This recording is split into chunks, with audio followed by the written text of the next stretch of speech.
Hey, before the sermon begins, if you are new with us and interested in checking out what our church is all about, we're so glad you decided to join us and want to encourage you to fill out our Connect card over on our homepage. And one thing you need to know about us is our church exists to be a Jesus-centered family on mission, which means that everything we do revolves around making us more like Jesus and seeing others in our city come to know Him. So a couple of ways we are doing that coming up. First is through our sermon filming every Thursday from 12 to 1 p.m. at our downtown church. And right now, while we aren't able to gather corporately on Sundays, we are opening up our auditorium for about 100 people to sit in while we record the sermon for that weekend. It's a time of getting together, singing together, sitting under God's word, so we hope you can make it. All we ask is that you make sure to bring a mask with you. Second, coming up at the end of the month is our night of prayer and worship. This is a time where we are going to gather together and sing and pray together and help with our local Serve the City partnerships. And this month, we're having it on Sunday, October 25th at our downtown parking lot starting at 5 p.m. You'll notice the time change. One of the reasons being we want to make sure we can accommodate to young families. So we hope you can join us. Make sure to bring a mask and a lawn chair with you. To find out more details, head on over to our events page on our website. Love you guys. Now let's listen to God's word together.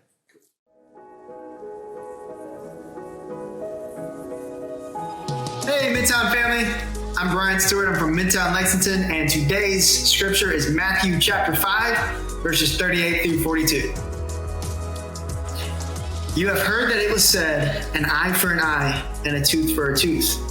But I say to you, do not resist the one who is evil. But if anyone slaps you on the right cheek, turn to him the other also. And if anyone would sue you and take your tunic, let him have your cloak as well. And if anyone forces you to go 1 mile, go with him 2 miles. Give to the one who begs from you, and do not refuse the one who would borrow from you.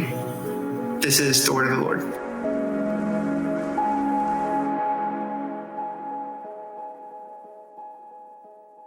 What's up, fam? My name's Alan. I'm one of the pastors here at our downtown church.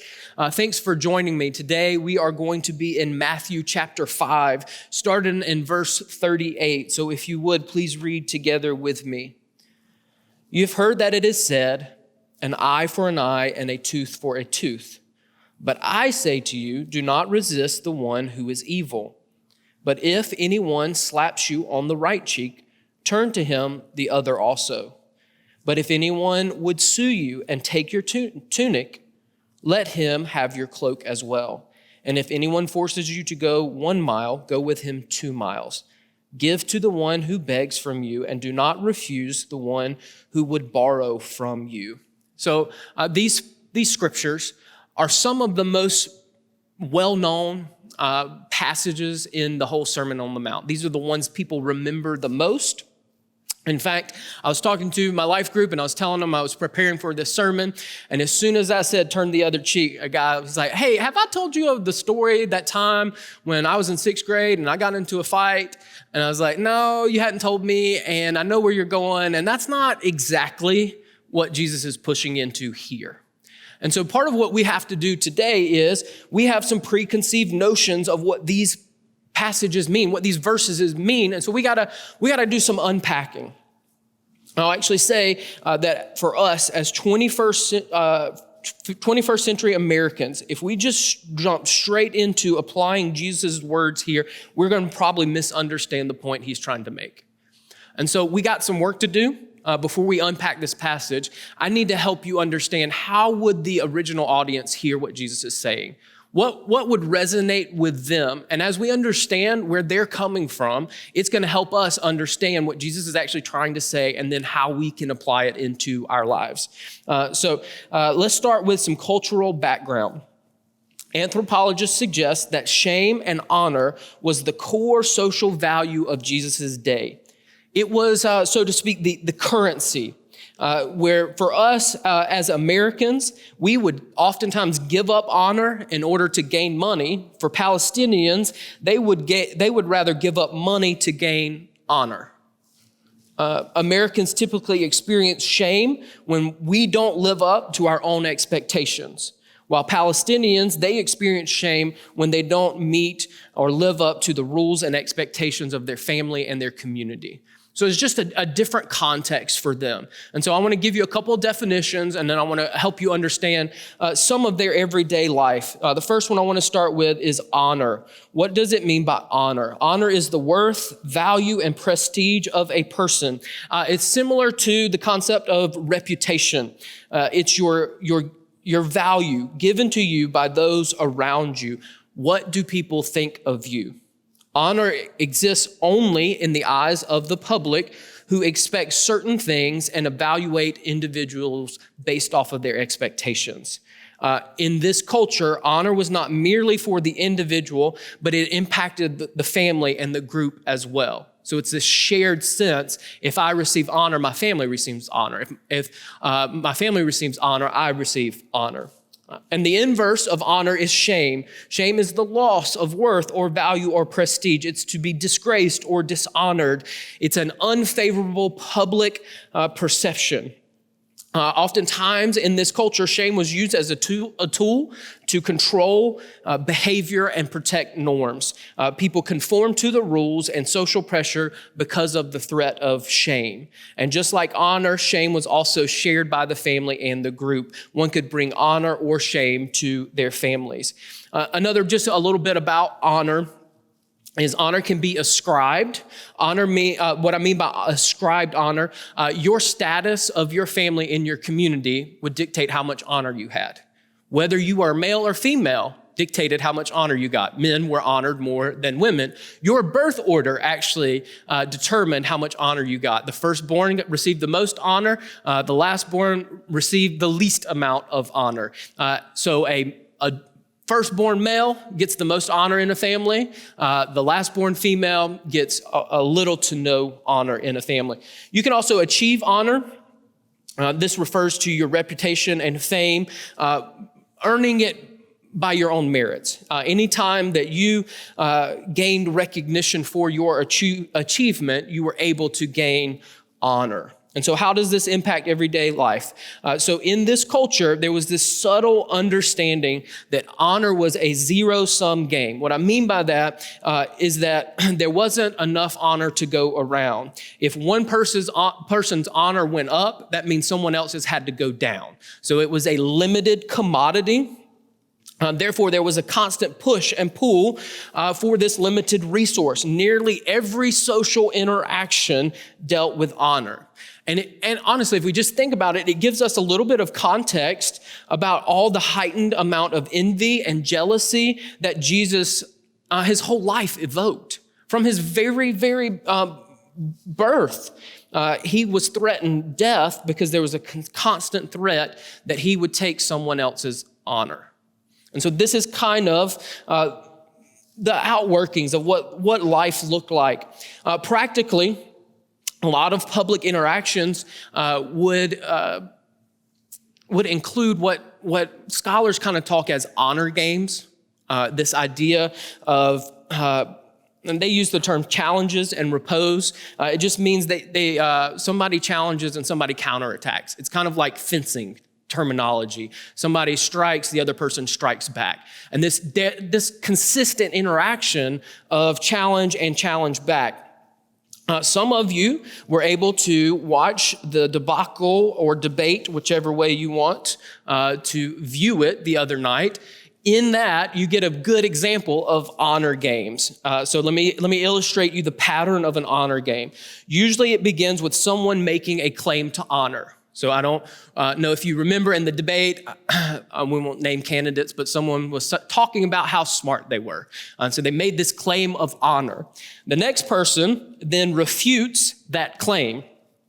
And in the debate, it was, I believe the words were something along the lines of, you shouldn't use the word smart. And then he goes on to explain why. And then the next part of an honor game is that the person must then defend their honor. And we just saw it in the debate. It was consistent. Somebody makes a claim, someone refutes the claim, somebody has to defend the claim, et cetera, et cetera. And then the last part of an honor game is finally, then the public, those who are witnessing, must give a verdict. And based off of that verdict, a person wins. So this too applies to us. We now get to vote for one of those people. But that's the idea. is almost every interaction in this culture, public interaction, involved some type of honor games. Because there was a limited supply and because it was highly valued, people were consistently trying to grow their honor. And in order to grow their honor, they must push someone else's down. They must bring shame to them so that they could move up in standing. All right, so that's just set up for our passage. It's background that I think that we need to know and understand so that we can understand what Jesus is actually saying and what he's doing in this passage. Without an understanding of honor and shame culture, I think we would miss a lot. So as we turn back to our passage, we're going to see that Jesus' teaching style is the same for what we've been doing for the past 4 weeks. He's going to start off by making a traditional command. You have heard blank. And then he's going to say, but I say unto you. He's going to expound upon the meaning of that. And then he's going to press it into the disciples' life. He's going to give some practical application. So let's start with our traditional command. Here is what Jesus is saying. You have heard that it was said, an eye for an eye and a tooth for a tooth. This is called lex talionis, or the law of retribution. You see, for us as humans, we have a natural bent, not just for justice in a court of law, but retaliation and or even escalation. So let me tell you about my rule for pranking. My rule for pranking is you have one shot to get me, and that's it. Because I'm going to get you back so bad that you're going to wish you never messed with me ever again. It's both a punishment for messing with me and a deterrent for further messing with me. So, I've grown out of this a little bit. I don't no longer put sardines in air filters or remove tires from cars or whatever way I sought back to end the prank war. But it just exposes this idea, you mess with me, I want to get you back. And oftentimes it escalates. And so, lex talionis, or eye for an eye, that idea is to prevent retaliation and escalation. So Jonathan Pennington says the rule of lex talionis was designed to prevent 2 wrongs: severe retribution that did not fit the crime and self-appointed vigilante action.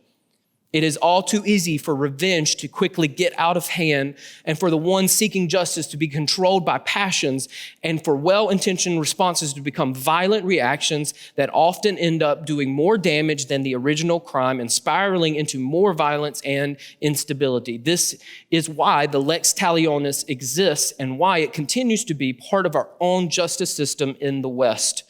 Jesus is not doing away with this command and call for justice. The law of retaliation, an eye for an eye, is still legitimate civil legislation. In fact, all civil societies must have just laws and punishment for those who break the laws. It's an important part of love that there is a societal foundation for justice. But Jesus is making a transition.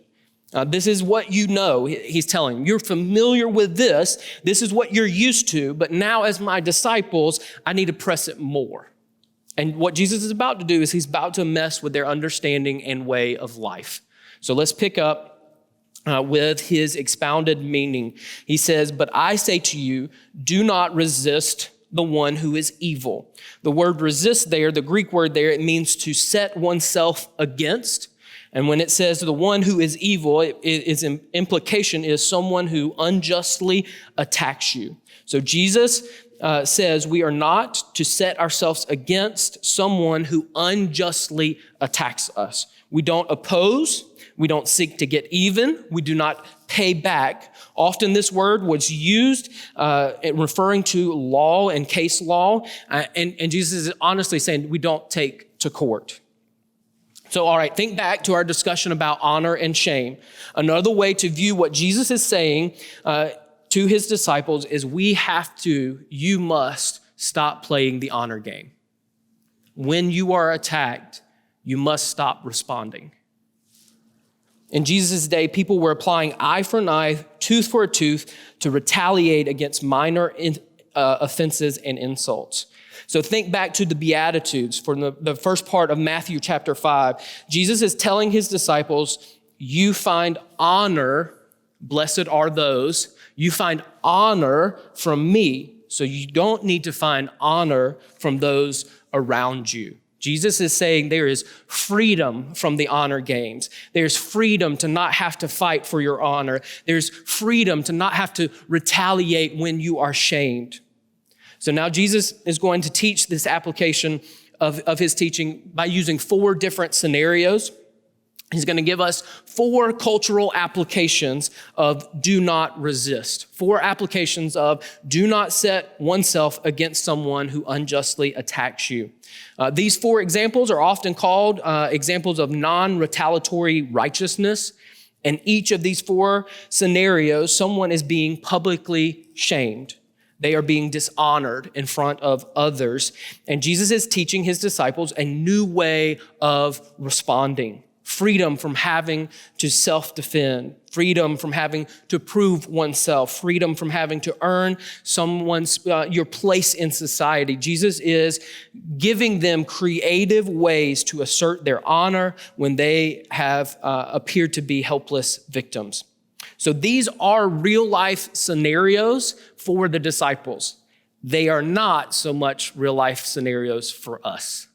So we got to understand their context. And by understanding their context, it's actually going to give us some insight in how we respond to our own situations and how we respond when we might be dishonored or wronged or taken advantage of. So the first one Jesus mentions is, but if anyone slaps you on the right cheek, turn to him with the other also. So anytime we hear the word slap, the first thing that we think about is some type of assault or abuse. Or, as when I was a little boy, this passage was often taught why little boys should not fight. So the reality is the physical assault actually isn't the big issue in this scenario. Before we go further, though, before I explain what I mean, let me just say this and be very clear. Jesus is not telling anyone who is in an abusive relationship to stay in the abusive relationship and continue to be abused. If you are in an abusive situation, please reach out to the police or your life group, or please contact us as well. So now that's out of the way. What is Jesus actually saying? What he's saying is an unmerited slap in the face was regarded as an expression of hate. It's an insult. The insult is even more important than the physical pain. Jesus clearly mentions the idea of being slapped on the right cheek. From my research, this can mean one or two things. To slap someone on the right cheek, you either have to backhand them or you have to hit them with your left hand. People debate which one it is. Either one, it means an insult. So if we're talking about backhanding someone, backhands were reserved for people you considered beneath you. It was a way to assert dominance while bringing shame onto the other person. You are below me. You backhand someone. If it is referring to slapping someone with your left hand, that too is also shameful. A left hand was considered unclean because people used their left hand when they went to the restroom. And so the insult was more pronounced because the slap was with an unclean hand. So you're taking an unclean, dishonorable part of your body and you are attacking the most honorable part of someone else. So Jesus is not actually saying, what do you do when someone attacks your body? Jesus is actually saying, what do you do when someone attacks your honor? The big question is, what do you do when you are dishonored or insulted? How do you respond when your humanity, your God-given dignity is taken from you? There are two typical responses when our honor is attacked. The first would be we strike back. We retaliate in an effort to gain and regain our honor. The other response, though, would be to cower in shame. Jesus' instructions are different than both of those reactions. By offering the other cheek, you are doing the unexpected. Some call it nonviolent resistance. That is neither retaliation or cowardice. To show with courage and creativity, you are not just a powerless victim of anyone's insults, but you willingly stand ready for another attack. By turning the other cheeks, disciples are boldly proclaiming, I quit the honor games. They're proclaiming, my honor comes from someone greater than you, so you do not have the ability to take it from me. Free. The second one is, and if someone would sue you and take your tunic, let him have your cloak as well. So let me give you some context. In this scenario, a man is being unjustly sued for his tunic, or what people would refer to as his shirt, probably before a gathering of elders at the gate. It's another honor challenge, shaming someone by taking their shirt. There are two major articles of clothing worn at the time. The first is the tunic or the shirt. The other one is the cloak or the coat, the outer garment that keeps them warm. The cloak was also used as a blanket for the poor. So according to Deuteronomy 24, it was forbidden to leave a poor person naked and without his cloak. So there are two typical responses when someone wants to unjustly take from us.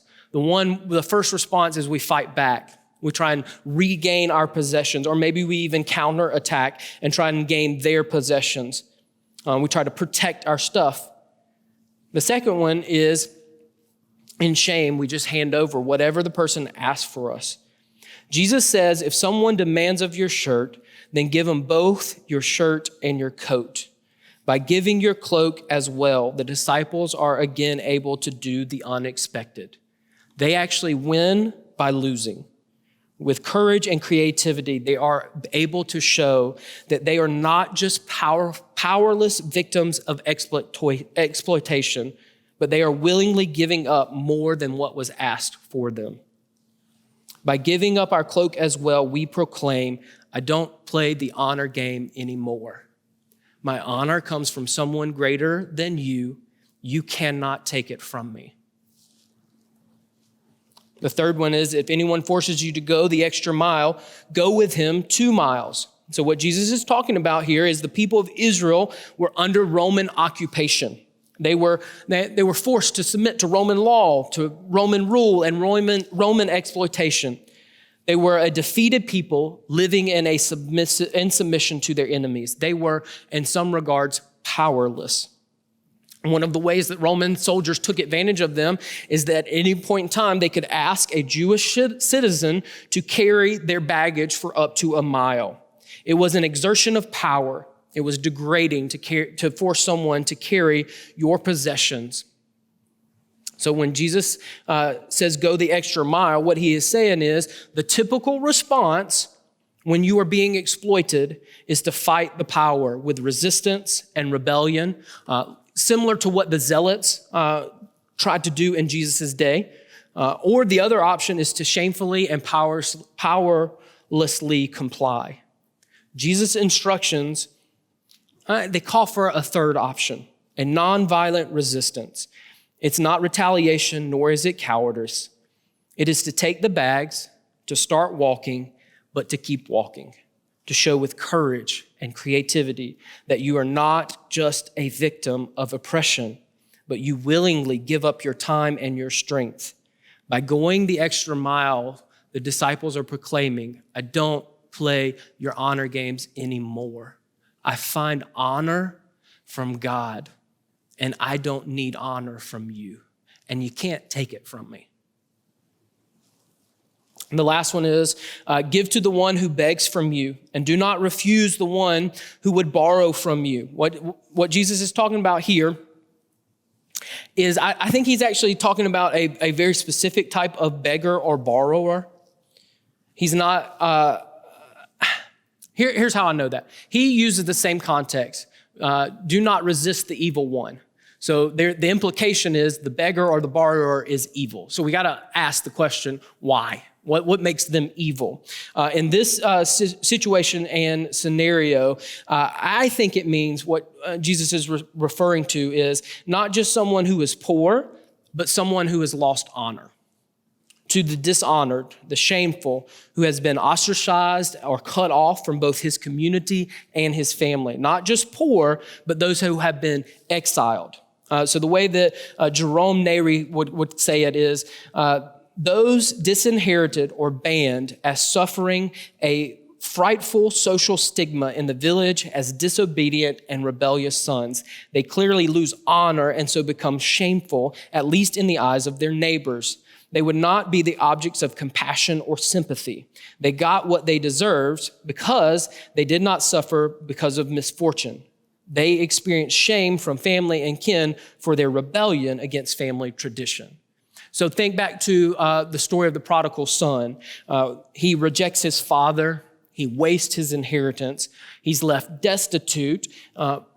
He has to beg and to borrow. This is the context Jesus is talking about. And what the implication is no honorable person would associate with a dishonorable person. So a beggar who is begging because he squandered away and rebelled against his family, this person, by just asking for money and engaging in a conversation with someone who is honorable, a dishonorable person approaching an honorable person, was seen as an attack of honor. And so when Jesus says, why give to the one who begs? Simply put, we give to the one who begs because our honor comes from God, or the disciples' honor comes from God. No man can take it from them. They can help those around them because they quit the honor games. So each one of these scenarios, what you're seeing is a scenario of an honor game. And every time someone's confronted, how will you respond when your honor is threatened? And so Jesus gives us a pattern or a formula for peaceful response. And the first step of this pattern is we do not retaliate. We do not retaliate. We don't fight evil with evil. We quit the honor game.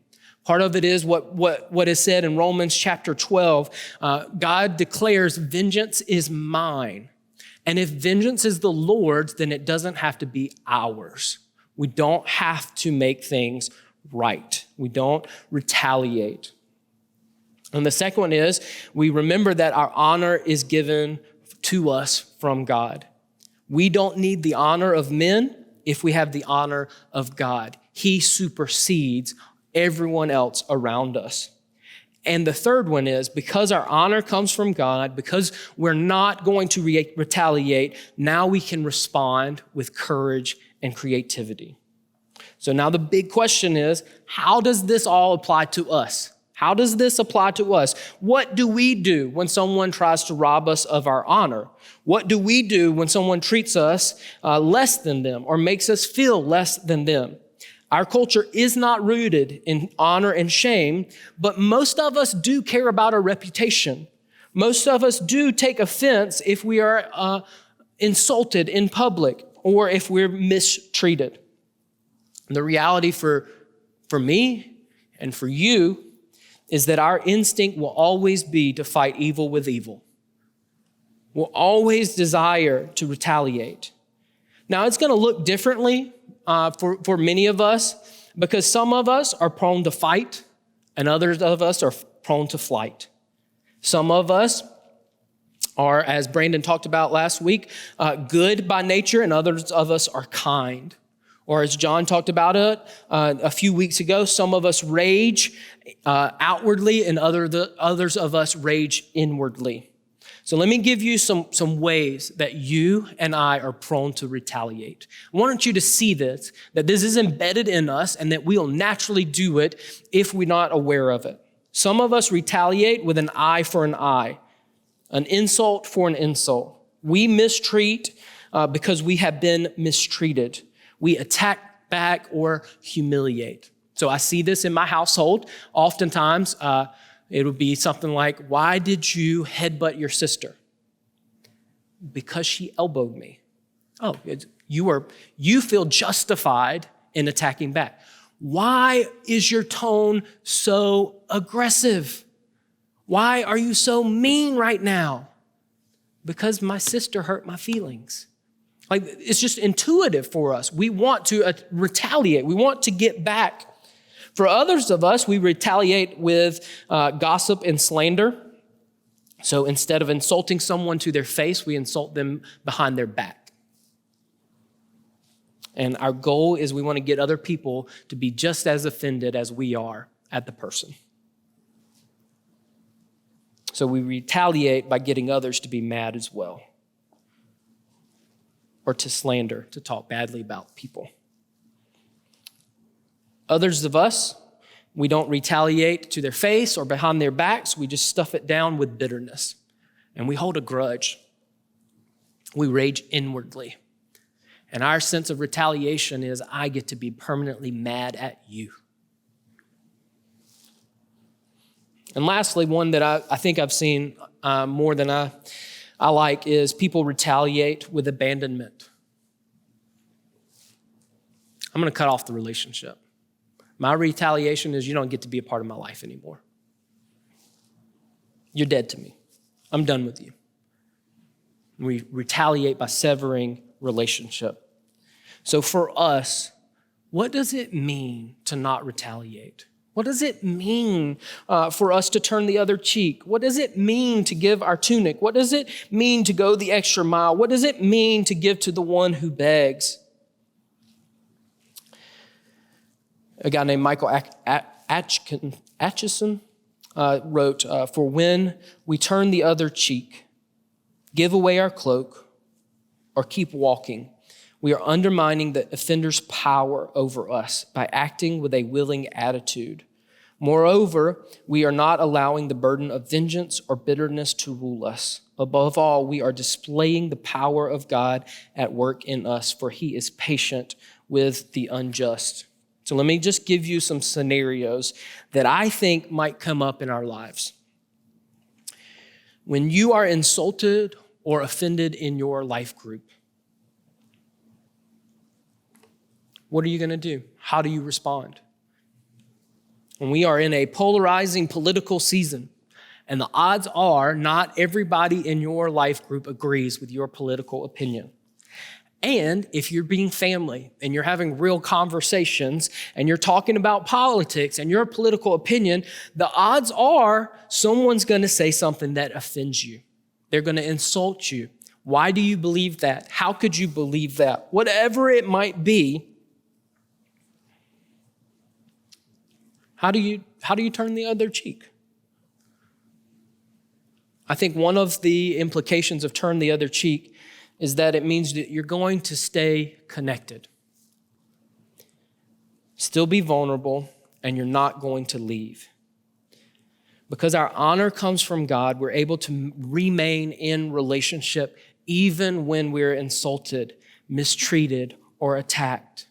In some ways, because our honor comes from God, we're unfazed. And I'm not saying we're unhurt. What I'm saying is relationally, we're unfazed. I'm not going to retaliate. I'm not going to leave. I will maintain relationship. And for us to turn the other cheek, it may mean that we absorb and forgive and confront and all the things that take place when we're insulted and hurt by people close to us. I'll give you another scenario. Maybe it's when you're taken advantage of by your boss. So many of us, most of us have some type of boss. Odds are many of us have some type of contentious relationship with our boss. She might require us to work overtime without pay. Or maybe she expects us to do things that aren't on our job description. Or maybe he takes credit for our success. Or maybe you were promoted, new title, new responsibilities without compensation. What do we do? What do we do when we think we're taken advantage of? How do we respond? How do we, with courage and creativity, respond, knowing that our honor comes from God? It doesn't mean that we should never helpfully address the issue. It does mean we get to respond creatively without retaliation. Let me give you another one. What do we do if you have a condescending family member? Maybe it's your parents who wish you chose a different career path. And they just can't let it go. They can't let their disappointment go, and they bring it up over and over and over again. Or maybe you have an aunt who every time you talk to her, she implies that you must have done something wrong because you are maybe not married, or maybe you don't have kids, or you don't meet what her expectations are for you. Maybe it's a cousin or an uncle or whomever, but every interaction, the only thing they do is give you backhanded compliments. How do you respond? What do we do in those relationships? Or it could be maybe somebody embarrasses you. Or maybe it means that you have a passive-aggressive neighbor. Or maybe it's social media and you get an all-out attack on social media. How do we respond? That is our main question. And the reality is what Jesus is trying to do is he's trying to give us that same formula he gave his disciples. The first part is we do not retaliate. We do not fight evil with evil. Secondly, we remember that our honor comes from God. What God thinks of us matters more than anybody else. It frees us up from that pressure. And it gives us a way to respond with courage and creativity. And so part of what I want you guys to do is I don't know your scenario, but in your life groups, I want you to talk about that. How are you responding? How have you responded? How should you respond? How can we be both courageous and creative in the way that we respond when we're hurt? Because Jesus is calling us to stop retaliation. And here's one of the things that I'll just conclude with this. I think it'll help us is I want us to remember the way of the cross, because I realize what Jesus is asking of us is hard. It's difficult. It could feel impossible. But let's see how Jesus himself handled insult, attack, and dishonor. For our sake, Jesus was mocked and abused. He was slapped and beaten. He was spit upon. He was forced to carry his own cross. He was not treated with any type of dignity. And yet, he did not resist. For our sake, he was stripped of all that he had, and he was left naked and hanging on the cross. Crucifixion was a form of punishment chosen by the Romans exactly because of its shame and pain. And yet he did not resist. He did not oppose. He did not defend. He did not seek to make things even. For our sake, he was exploited and oppressed. His own disciples betrayed him. Other disciples abandoned him. The Jewish leaders rejected him. The people called for him to be crucified. He died a shameful death, and yet he did not resist. He did not resist. He did not oppose. He did not defend. He did not get even. Nor was he a coward who ran scared. Instead, he chose a creative and courageous way forward.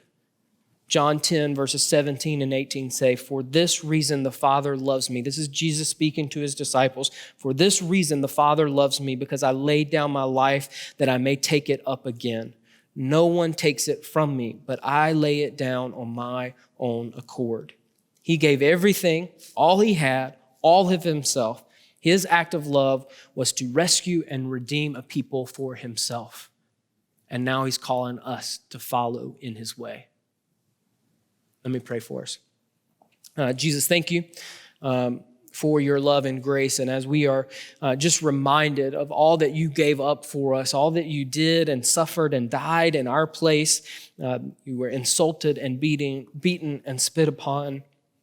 And yet, God, you didn't respond. You didn't retaliate. And you had every right to. You had every means to, but you didn't.